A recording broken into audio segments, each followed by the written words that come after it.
Disco ball of fun. Holla, holla.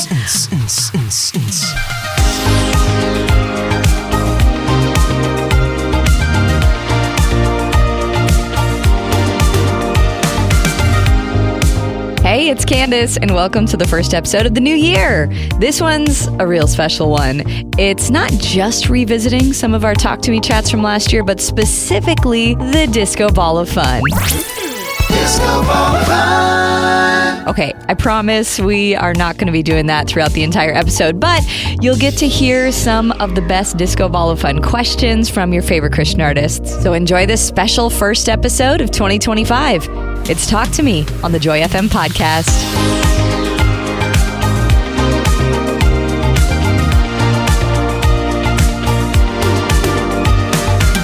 First up, it's Phil Wickham. All right, it is officially time for the Disco Ball of Fun. It's cute, right? And I don't know what it is. Okay, so it's a disco but ball. I found out it is the Disco Ball of Fun. Full of questions that I came up, well, a number of us came up with. Some are serious. There's a lot of questions. Good job. Some are fun. It truly is a lot. If there's a question that you're like, what is this even? Throw it back, grab a new one. Totally fine. I'm going to try to answer whatever I get. That's my challenge to myself. Love it. And you do have this special little card over here that you can use if you want. Oh, is that reverse? It is. Yeah. It means I'm not going to answer this, but Candace, you are. So if you feel like using it, go for it. Okay. Here we go. What is a bit your family has? Okay. What do we do as a family? Like, what's a thing that no one else would... Yeah, exactly. More like the funny things, y'all. Those things. I just got to do the first thing that came to mind. This is going to make me look like a dork. But, okay, so we give our dogs have voices. And they've always had these voices, and we don't know where they come from. But, like, they so much so, at first it was funny, and now someone just talks in the voice, and no one laughs. We just all look at the dog as if the dog is saying it. Obviously. I kind of came from my wife has given these dogs personalities, but we know their personalities through my wife, and now we are their personality too. But it's kind of like, honey, come here. Come here, honey. Let me give you a kiss, honey. And that's what our dogs do. And when we walk in, it's like... And so, but what's funny, like literally someone will be saying that while the dog is kissing me, and one of my girls will be like, honey, come here, to me. But it's my daughter talking as my dog, as if my dog is my mom. Giving me a kiss coming home from school. It's so weird, you guys. That's amazing. Welcome to the Wickham family, you guys. It's a party every day. Crowder gave us so many good ones, but this one might top them all. All right, so we have this little disco ball here. Okay.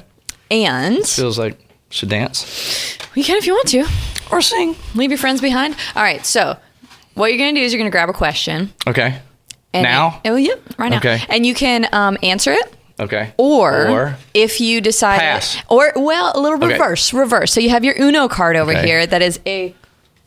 It's a reverse Uno card. And then I have to answer the question if you're not feeling it. Oh, okay. So... this is a...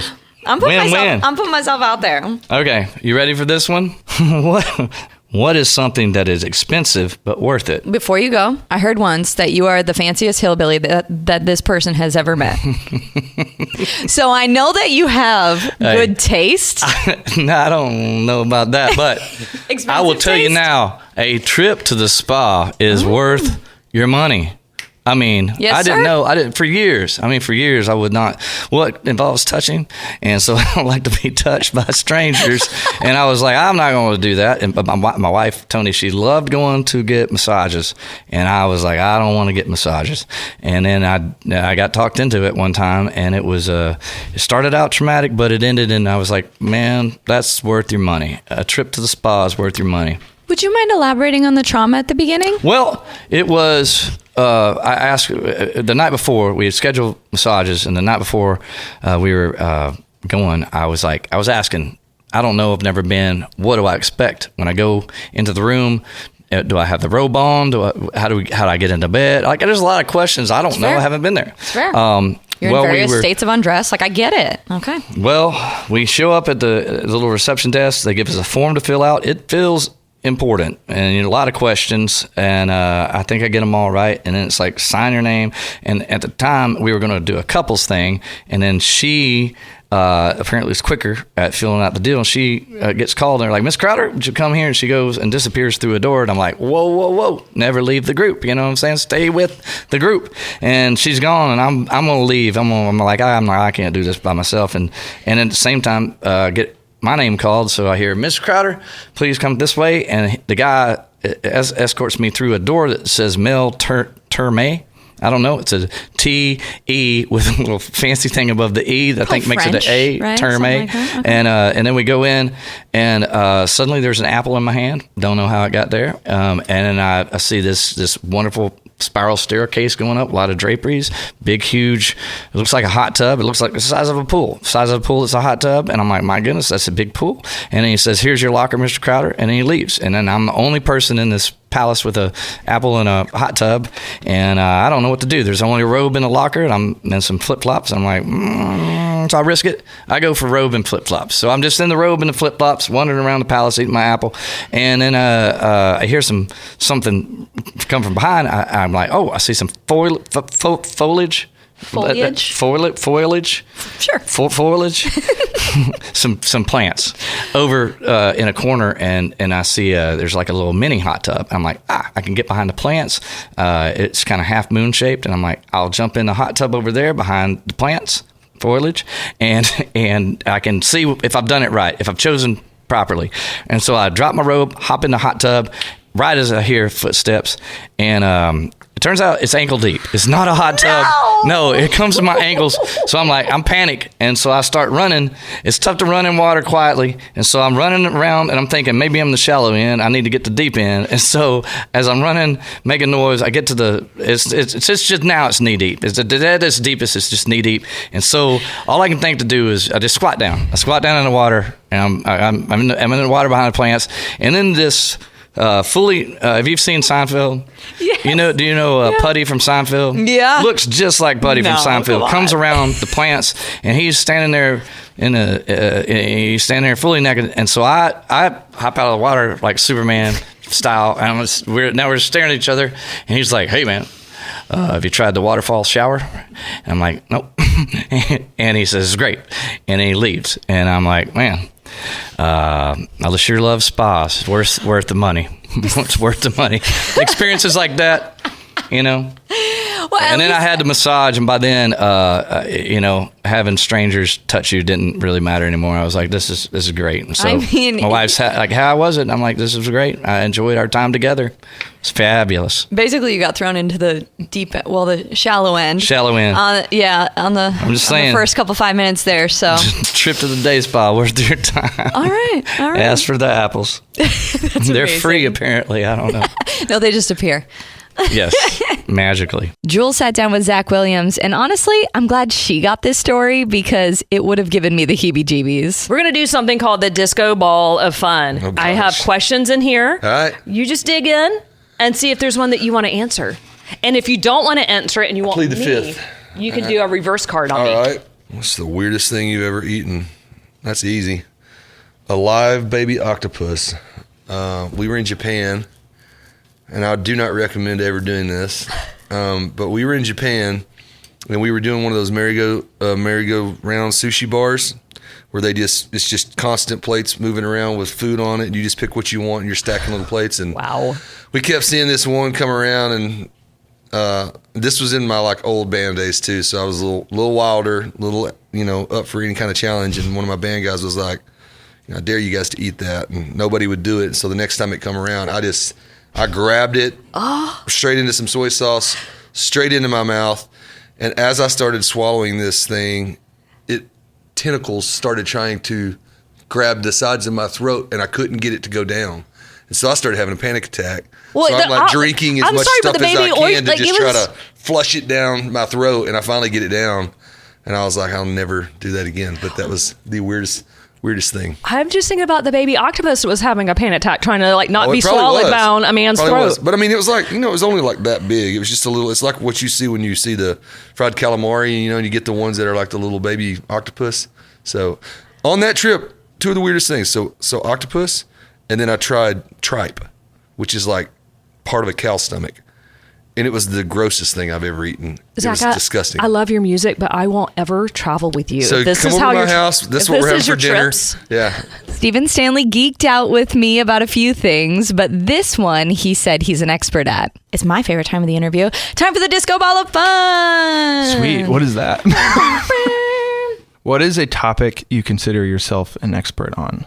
Okay, let's not say music, and I'm not an expert in music. So I love movies. Ooh. Like I like analyze movies. That's like my downtime thing. Cinematography. All that, yeah. Okay. I love all that. So I'm not an expert, but like in like the technical side of making movies, but like story wise, I love to like go in and dive into. So, and that goes into a lot of the writing too, right? Being able to follow that and like see the influence of different. See how a story works and like, Yes. yeah, it's great. That's awesome. So what are your favorites? Oh, Or at least ones that you can watch over and over again. I think the Lord of the Rings movies are probably some of my favorite. Stop. Classic. Don't everybody tell me makes- you went to youth group in the 2000s without that, but okay. Everybody makes fun of me because I love Star Wars more than anything. Come on. But I love like The Godfather and Martin Scorsese movies. and Godfather is David not Fincher approved and- by the Joy FM. Go on. Yes, it's the Mod Father. I don't know. No, I'm just kidding. No, and those are, I mean, obviously just classics. Do you get into any of the like the B films, the like this is so bad it's good kind of stuff? Oh yeah. I can't remember the name of the movie, but me and my wife Was it Shark Tornado? We haven't watched that one, but we have before. Me and my wife will sit down, do like a date night, and watch a bad movie on purpose. Yeah. And it can be so fun. It's so fun. Yeah. Oh my word. There are movies, they inspire the best conversations with my spouse and I because we're both going like, why did they do that? Why did Yeah. they even think that was a good storyline? Yeah. I was going to say the name of a movie, but I don't want anyone to ever watch it. So I'm just going to keep it to myself. Okay, that's hilarious. And also you're going to tell me what the name of that movie is Yeah. afterwards. And if you want to know, I'll DM you. Colton Dixon and Jules almost started a band in this episode, but outside of music, Colton shared some of his passions. All right, I want to learn a little bit more about you. Okay. With our Disco Ball of Fun. Holla, holla. Okay, so Sorry, I was trying to do you nailed we it. had a band thing going. We did. guys. I want you to dig in here and give me a good question. What is your current passion project? Is the question. I feel like being a dad and my kids are like my current passion project. Before kids, and I would still kind of say this as well, I feel like I've been kind of living out passion project for the last 12 years of just getting to do music. I grew up with Christian music and can't believe that I get to now write and sing songs that help other people. So that kind of blows my mind on a daily basis. But the thing that has taken the number one spot is like being at home with my kids and knowing that I'm investing into them and it's a big responsibility, but it's also so cool to know it's like, all right, they're hopefully seeing God in the way I'm treating them and loving them, and that's the goal, right? Is for them to experience Jesus and how me and my wife live our lives. So it's pretty stinking cool. And Yeah. 3-year-old, that's my favorite age. Oh, it's so fun. Oh wait, Colton, I say this at every age. Like my oldest right now is 15. I'm like, 15's my favorite age, but I'm like, but 3 is so special. It is really special. They can still fit on your hip, but they can Yes. talk and they can express themselves. Oh yes, and they And can share their opinions. Couple and, of temper tantrums in there. Okay, you can't always look back in the past and think of the rosiness. He feels like our brother, but Brandon Heath still surprises us with some Disco Ball of Fun stories, like this one. Here is our game that we're going to play. Okay. I have questions in this magical disco ball. I see one on top that I won't pick because it's be cheating. What was your worst job? I worked at a dry cleaning service when I was in high school. Like the back where it's super hot. I did kind of both. I took like the dirty dry cleaning up front. When, like in the mornings, people would drop off, you know, it was like always a rush. And then, you know, the part that I did love was going through people's pockets and finding just Like, random. can you keep it? No. And that was part of like the integrity of the business. Like Doesn't matter. Even if it's trash, you put it in a plastic baggie, we staple it onto the receipt, and then it goes onto the bag when the clothes. So you'd find cash, you'd find like Rolexes, you'd find some crazy And stuff. you never, my mom had a rule because she was so tired of having change in the thing that if we left our money in our pockets, she would donate it to missions. That's kind of brilliant. It did because it solved Yeah. the problem. Because I Yeah. was like, well, okay, I know. money. I mean, I don't want this going to missions. I'm gonna keep this. I know, isn't that terrible? Yeah, dry cleaning. I just did that for one summer. It didn't pay anything. What's the but, grossest thing? I mean, occasionally there would be like gum. No bodily fluid. Like no. No. Oh, okay, because I've had to put some comforters in there after my kids were sick. And Oh, Lord. And I felt like I need to tip you. Like this is gonna be gross. Yeah. No. Okay, Thankfully, good. I didn't see any of that. Hallelujah. If you grew up in the 90s, you're going to be all about this one with Torrin Wells. All I have to say is, whoa! All right, Torrin, now we have the disco ball of fun, Let's go. which we have painstakingly put just the most thought-provoking questions Oh, yes. together for. Okay. Let's see what we got here. All right. What was the first album you ever bought? This is going to be good. Okay, so it's not the first album I ever bought, but my mom bought this for me, and I'm embarrassed about how excited I was to get it. And it was a Joey Lawrence tape. What? Do you remember this? Of course. Joey Lawrence made music. Now, I can't sing you a song. I don't remember any of it, but I just remember getting that tape.